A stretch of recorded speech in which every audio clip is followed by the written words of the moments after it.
was an excellent provider for the family. Anything we needed, we had. Hardworking, no matter what, Dad was not a quitter. Even when the odds were against him, he continued to do his best at whatever the job was. Content with what he has been given to him. Dad never seems to ask for more than what has been given. Rarely complains. Enjoys playing with kids, his own and grandkids, and nieces and nephews, and intelligent, as well as generous with his time. I remember Dad always helping out with homework or, anything that we needed. Yeah. Point of fact, the condo when we were redoing the kitchen. All right, so then we're almost done. Each of us just had a few thoughts that we wanted to say. So things that make our dad our dad. He would come home from work late and he'd tuck me in after eating dinner, and I'd ask him how many papers he would do that day. He'd give me some number and he'd make up the answer, and then whenever he talked to me, he'd smell like salad. We used to hide when he would come home from work, and then he'd have to find us. He'd get close enough and then we'd jump out to him and yell hello, and he'd kiss us. He used to horse around with us and tickle us and play with us on weekends. He taught me how to ride my bike, and when I wanted to play softball, Dad taught me how. We threw, we caught, we hit balls together. It was great. Then, as I got older, he made me weed whack. What was that? Okay. Dad gave me the nickname Dink, which is a sign of affection, more than I can say for the other two. Armstrong heaters, they were the best, and I remember asking for them frequently. I remember Dad helping out with homework, especially math.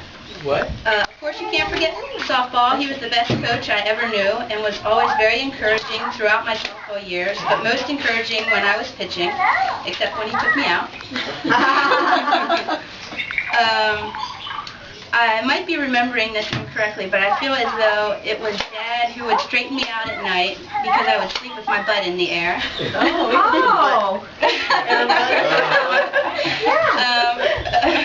Okay, it might not be an actual memory since I'm not sure I was alive yet, or at least old enough to remember, but it's the story about you and Uncle Larry and the bees. Do you remember that? Yeah, I remember that. That was pretty funny. It's up there with the story instead. I always liked it when Dad would walk into something and then make some excuse like it jumped out at me. Or how about when his shirts were starting to get tight around the neck?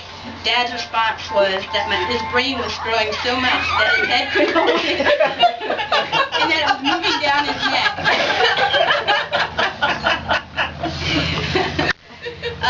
Dad would put the pool up for us, which made some memorable times, which I think we all remember the pool. The whirlwind.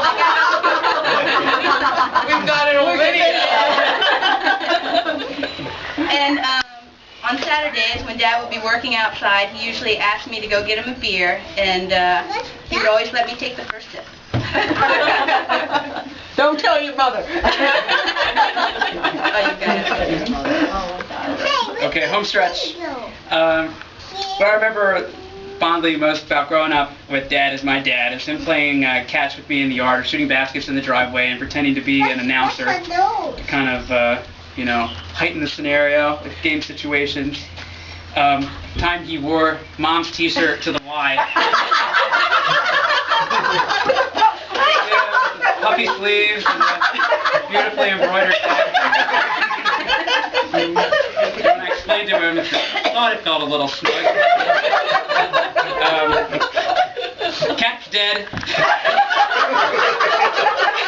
That gentle announcement that our beloved kitty had passed violently in the street on our way home from Mass.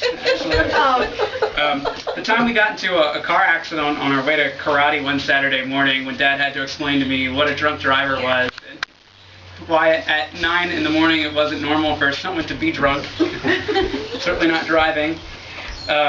Dad built me the best tree house I think anyone I've ever known had, and he also took great care of me when I fell out of it. And also won't forget when Dad had to climb out from under the lawn and garden mower at Mr. Slipely's house when we were trying to load it on the truck and it fell on top of him, after which he declared, "Don't tell your mother." And I'll end with this one. When Dad burnt down the front yard and all its contents one holy Saturday. Yeah, I'm sitting in the chair in here, and Joe comes running in. "You want to come out and help us?" So I go outside, and there it is. You know why? Because I was in the driveway shooting baskets, and all of a sudden these plumes of smoke start drifting over, and Dad comes over and says, "You can come over here and help me?" Was it really Holy Saturday? Yes, but it made the front yard look really nice without all that brush. It was just trees and grass. Luckily, the trees didn't burn down. Yeah. Is that like a burning bush moment? Yeah. So we kept it short and probably didn't say all the things that we remember, but we just wanted you to have a great birthday, and we love you very much. Thank you. I love you all very much too. Nice thing. You can be very proud of the kids. That was really nice.